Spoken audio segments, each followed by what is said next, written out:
Hello friends, कैसे हैं आप सब। आशा करती हूँ कि आप सभी अच्छे होंगे। जैसा कि हम लोग का यूजीसी नेट के अंतर्गत जो सोशियोलॉजी सब्जेक्ट का 500 क्वेश्चंस का डिटेल्स एक्सप्लेनेशन का सीरीज चल रहा था, इसके अंतर्गत हम लोग 140 तक के क्वेश्चन को क्लास 7 में कंप्लीट कर चुके हैं।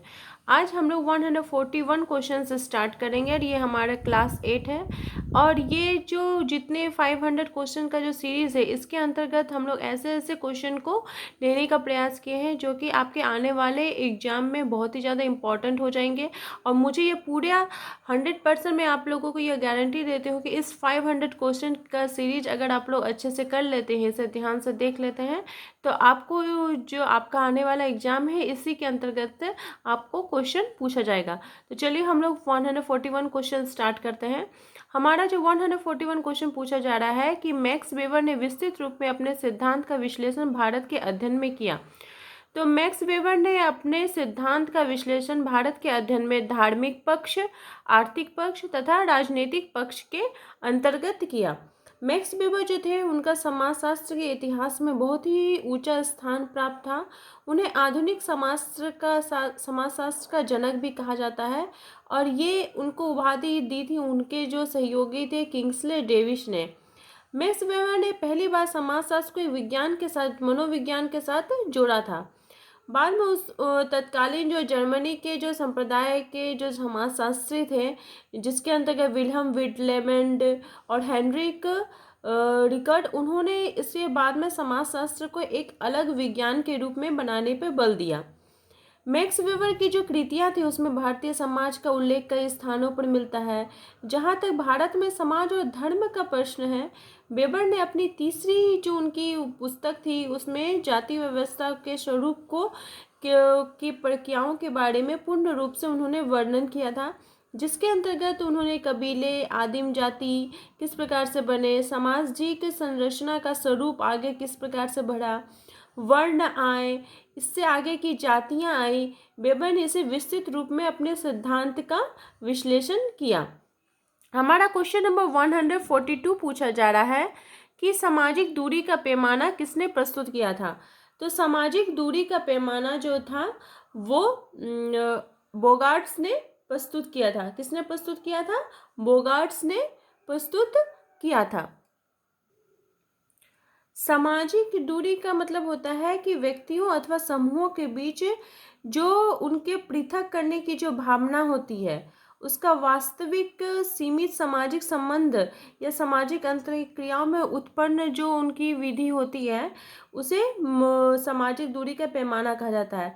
सामाजिक दूरी का भावना में बहुधा भय, विद्वेष निहित होता है, एक दूसरे के प्रति कलह निर्दिष्ट होता है। सामाजिक दूरी को मापने का प्रयास E.S. बोगार्ट्स ने पूर्वाग्रह संबंधी मनोवृत्तियों के अपने अध्ययनों में किया था। किसी व्यक्ति के द्वारा अपने से भिन्न जाति प्रजाति के पड़ोस में न रहने की भावना अत्यधिक सामाजिक दूरी और भिन्न जाति प्रजाति की विवाह की अनुमति सामाजिक निकटता को प्रस्तुत करती है। हमारा क्वेश्चन नंबर 143 पूछा जा रहा है कि समाजशास्त्र के उद्भव के बौद्धिक स्रोतों में से किसे माना जाता है। तो समाजशास्त्र का जो उद्भव हुआ था वो उसका मुख्य कारण था औद्योगिक क्रांति। समाजशास्त्र के आविर्भाव में मूल रूप से 18वीं शताब्दी में जब यूरोप में सामाजिक, आर्थिक, राजनीतिक और बौद्धिक जब उसकी पृष्ठभूमि बनने को तैयार हुई, तो इसमें प्राथमिक रूप से औद्योगिक क्रांति का या फ्रांस की क्रांति का विशेष योगदान रहता है। समाजशास्त्र के उद्भव को बौद्धिक स्रोतों का इतिहास का दर्शन और सामाजिक सर्वेक्षण के अंतर्गत औद्योगिक क्रांति इसमें महत्वपूर्ण स्थान रखता है। हमारा क्वेश्चन नंबर 144 पूछा जा रहा है कि एम फूको ने समाजशास्त्र के संदर्भ में कौन सा कथन दिया। एम फूको की जो पुस्तक थी जिसका नाम था द आर्कियोलॉजी ऑफ नॉलेज, इसके अंतर्गत उन्होंने समाजशास्त्र के अध्ययन के बारे में बताया था। एम फूको, जिनका की पूरा नाम था मिशेल फूको, उन्होंने अपनी उनकी कृति द आर्कियोलॉजी ऑफ नॉलेज में कहा कि उत्तर आधुनिक समाज में ज्ञान उत्पादन का एक साधन है, अतः जिसके पास ज्ञान है उसी के पास शक्ति है। ज्ञान और शक्ति दोनों क्या है? आपस में पारस्परिक रूप से एक दूसरे से निर्भर करते हैं। मिशेल फूको के अनुसार यथार्थ की सामाजिक रचना करने की जो भूमिका भाषा और ज्ञान की शक्ति पर आधारित होती है, उन्होंने यह विचार दिया कि ज्ञान और शक्ति का संबंध अभिजनों के संयंत्र के कारण होता है। हमारा क्वेश्चन नंबर 145 पूछा जा रहा है कि जे हेबरमॉस ने अपने आलोचनात्मक सिद्धांत में कौन कौन से धारणा का प्रयोग किया था। तो जे हेबरमॉस ने अपने जो उनकी आलोचनात्मक सिद्धांत थी उसमें जीवन संसार का उपनिवेशीकरण के बारे में उन्होंने बताया था। जे हेबरमॉस एक जर्मन समाजशास्त्री थे। इनका सरोकार फ्रैंकफर्ट संप्रदाय से रहा है और वह इस संप्रदाय की द्वितीय पीढ़ी के अत्यंत प्रखर एवं अग्रणी विद्वान है। यह संप्रदाय समाजशास्त्री जगत में अपने आलोचनात्मक जो उनकी जो सोच है उसके लिए जाने जाते हैं।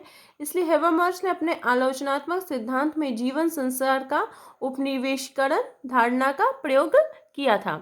हमारा क्वेश्चन नंबर 146 पूछा जा रहा है, महुआ में संयुक्त परिवार की संरचनात्मक एवं प्रक्रियात्मक एकता का अध्ययन किसने किया। तो महुआ में संयुक्त परिवार की संरचनात्मक प्रक्रियात्मक एकता का जो प्रभाव था वो आईपी देसाई ने किया। और आईपी देसाई की गणना भारत के समाजशास्त्र के प्रथम पीढ़ी के विद्वान के रूप में की जाती है। बोलचाल, वेशभूषा और रहन सहन वे अत्यंत सरल और सौम्य व्यक्ति थे। वे उनकी जो भाषा थी वो गुजराती भाषा थी और उन्होंने गुजराती भाषा में ही अपना अध्ययन अध्यापन अत्यंत गंभीर तरीके से पूरी की थी।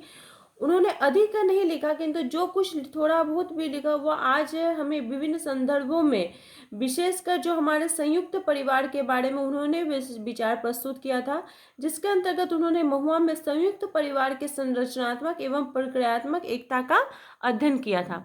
हमारा क्वेश्चन नंबर 147 पूछा जा रहा है कि राजस्थान विलेज पुस्तक के लेखक कौन है। तो राजस्थान विलेज पुस्तक के लेखक है VR चौहान। हमारा क्वेश्चन नंबर 148 पूछा जा रहा है,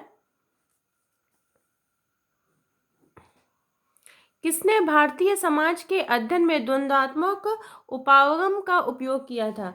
तो भारतीय सामाजिक के संदर्भ में द्वंद्वात्मक उपागम का प्रयोग डीपी मुखर्जी ने किया था। डीपी मुखर्जी जो थे वो मार्क्सवादी विचारधारा के प्रवर्तक थे, किंतु वह स्वयं को मार्क्सवादी के स्थान पर मार्क्स शास्त्री कहलाना बहुत अधिक पसंद करते थे।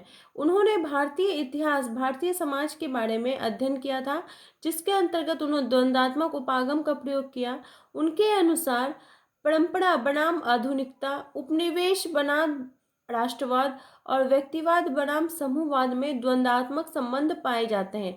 ये एक दूसरे को प्रभावित करते हैं और होते भी है। डीपी मुखर्जी के अनुसार प्रत्येक समाज, चाहे वह जैसा भी हो, उसके अंतर्गत दो प्रकार के समूहों का अस्तित्व उस समाज में रहता ही है। हमारा क्वेश्चन नंबर 141 देखते हैं। 149 पूछा जा रहा है कि किस भारतीय समाजशास्त्री ने सामाजिक संरचना और भारतीय समाज की मूल्य व्यवस्था पर कार्य किया है।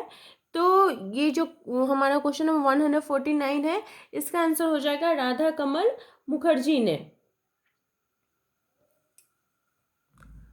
राधा कमल मुखर्जी का जन्म पश्चिम बंगाल के बहरामपुर जिले के एक छोटे से कस्बे में एक बड़े ब्राह्मण परिवार में हुआ था। उनके पिता एक वकील और विधि समुदाय के अगुवा थे। BR मुखर्जी ने सामाजिक संरचना और सामाजिक भारतीय समाज की मूल्य व्यवस्था पर कार्य किया। मूल्य समाज द्वारा स्वीकृत ऐसी इच्छाएं और लक्ष्य हैं जिनका आंतरिकरण, अनुकूलन सीखने का या सामाजिकरण की प्रक्रिया के द्वारा संपन्न होता है। हमारा क्वेश्चन नंबर 150 पूछा जा रहा है कि हु गवर्न्स पुस्तक के लेखक कौन है। तो हु गवर्न्स पुस्तक के लेखक है रॉबर्ट A. डहल।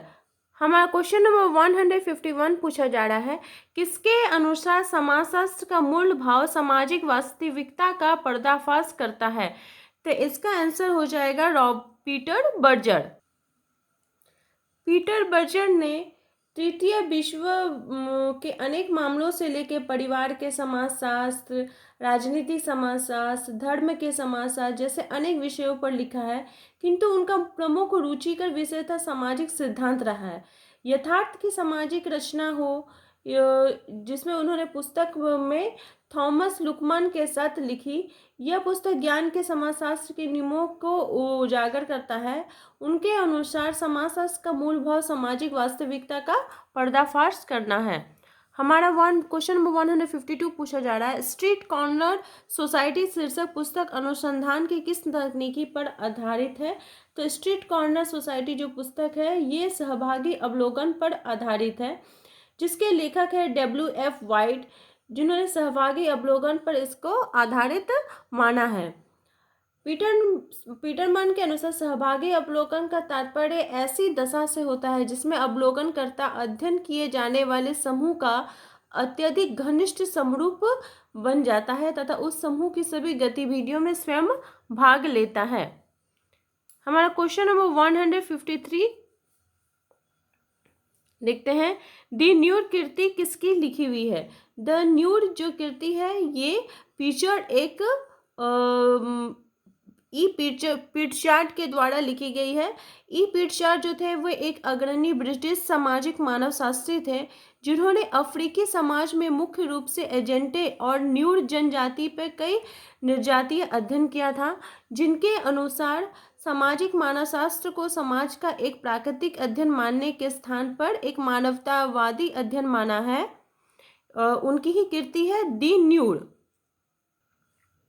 हमारा क्वेश्चन नंबर 154 पूछा जा रहा है, किसने समाज के उद्विकास की जंगली बर्बर और सभ्यताओं के बारे में बताया था? तो मार्गन ने गणना की थी मानव शास्त्र में प्रारंभिक मानवशास्त्रियों में की जाती है और उन्होंने अमेरिका के मूल निवासियों के अपने अध्ययन के आधार पर नातेदारी व्यवस्था का सर्वप्रथम एक व्यवस्थित अध्ययन के रूप में प्रस्तुत किया था। और नातेदारी व्यवस्था के अध्ययन के बाद वे मील का एक पत्थर उनके लिए एक साबित हुआ। इसी के आधार पर परिवार के उद्भव के एक अनुमानात्मक इतिहास की रचना उन्होंने की और समाज के उद्विकास की जंगली बर्बर और सब व्यवस्थाओं के बारे में उन्होंने बताया। हमारा क्वेश्चन नंबर 155 पूछा जा रहा है कि सिद्धांत निर्माण की प्रक्रिया निम्न से प्रारंभ होती है। तो सिद्धांत निर्माण की जो प्रक्रिया है वो अवधारणा से प्रारंभ होती है। सिद्धांत निर्माण की प्रक्रिया में किसी वस्तु, घटना अथवा प्रक्रिया के वैज्ञानिक जब हम खोज करते हैं, उसका बोध अपने आधार पर निर्माण करते हैं, तो वो जो विचारों की जो अभिव्यक्ति होती है उसे एक विशिष्ट शब्द या संकेत का प्रयोग करके हम उसे अभिव्यक्त करते हैं और वही क्या कहलाता है, वैज्ञानिक शब्दावली में अवधारणा का प्रत्यय संबोधन इसे कहा जाता है। हमारा क्वेश्चन नंबर 156 पूछा जा रहा है कि हर्बर्ट स्पेंसर किससे संबंधित है? तो हर्बर्ट स्पेंसर समाज की सावयवी अवधारणा से संबंधित है। हर्बर्ट स्पेंसर समाज की सावयविक अवधारणा के संबंध में समाज और शरीर का संबंध बताते हुए कहते हैं कि समाज एक क्या है, एक सावयव के समान है। क्वेश्चन नंबर 157 देखते हैं, नल से संबंधित है। नल मतलब क्या होता है? तो नल एक का अर्थ होता है परिकल्पना। नल अर्थात शून्य एक ऐसी परिकल्पना है जिसके द्वारा दो परिवर्तियों के बीच शून्य संबंधों को प्रकट किया जाता है। शून्य जो संबंध से तात्पर्य किसी प्रकार के संबंध ना होने से है या दो परिवर्तियों के बीच किसी प्रकार का अंतर से संबंधित है। हमारा क्वेश्चन नंबर 158 पूछा जा रहा है कि किसने उत्तर आधुनिकता को पूंजीवाद के सांस्कृतिक तर्क के रूप में विश्लेषित किया था? तो एफ जेम्सन ने इसे विश्लेषित किया था। एफ जेम्सन से पेशे एक समाजशास्त्री थे। वे ऐसे विचारक थे जिन्होंने नव मार्क्सवादी की विचारधारा को प्रस्तुत किया था। जेम्सन के समय में जो उनकी विषय उपस्थितियाँ थी वो 1990 के दशक में सोवियत संघ का जो विघटन हो गया, तो यह मार्क्सवाद का एक ऐतिहासिक चुनौती थी और उसी समय उन्होंने उत्तर आधुनिकतावाद की पूंजीवाद और सांस्कृतिक तर्क के रूप में उसे विश्लेषण किया था। हमारा क्वेश्चन नंबर 159 पूछा जा रहा है कि मर्डॉक के अनुसार कितने संबंधी तृतीयक नातेदारी श्रेणी के अंतर्गत आते हैं? तो तृतीयक नातेदारी श्रेणी के अंदर 151 संबंधी आते हैं। मर्डॉक ने अपने नातेदारी का जो वर्णन किया था, जिसमें उन्होंने प्राथमिक नातेदारी के अंतर्गत 7 या 8, द्वितीयक नातेदारी के अंतर्गत 33 या तृतीयक नातेदारी के अंदर 155 प्रकारों का वर्णन किया था। नातेदारी के लेकर मैं प्रीवियस वीडियो में बता चुकी हूँ, तो आप लोग देख लीजिएगा। उस नातेदारी के जितने मर्डॉक का जो परिकल्पना थी उसे मैं उस वीडियो में पूरी अच्छी तरह से समझा चुकी हूँ। हमारा क्वेश्चन नंबर 160 पूछा जा रहा है कि निर्जातीयता परिभाषित होती है। तो निर्जातीयता आनुवांशिक, सामाजिक, सांस्कृतिक विशेषताओं से परिभाषित होती है। हाँ, मुझे आशा है कि हमारा जो आज का 20 क्वेश्चन था वो आप लोगों को बहुत ही ज़्यादा हेल्पफुल रहा होगा, और आगे आने वाले वीडियो में हम लोग और इम्पोर्टेंट क्वेश्चन सोशियोलॉजी के अंतर्गत देखेंगे। तो मेरे चैनल के साथ बने रहने के लिए आप लोगों का धन्यवाद, और इसे ज़्यादा से ज़्यादा लाइक, शेयर तथा सब्सक्राइब करें, और मेरे चैनल के साथ बने रहें। Thank you.